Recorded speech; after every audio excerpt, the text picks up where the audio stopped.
Tinurong ti First Ifugao Provincial Mobile Force Company dagiti na dumadu mga ilit ti probinsya tapno indanon dagiti programa ken tulong da kadagiti ubbing a learner.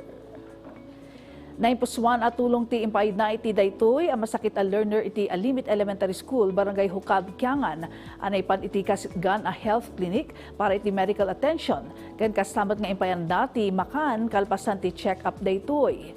Ititinok insyang katdamat ti free haircut activity para kadagiti daycare learner wenno learner iti Taludan wenno Tuludan Daycare Center iti barangay Tuludan.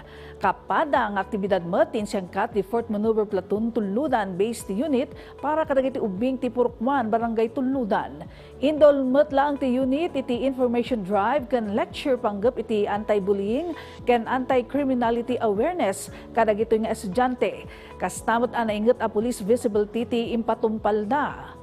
Pudno unay nga wan ka paris ti ragsa kamarik na iti panangipaay iti serbisyo komunidad.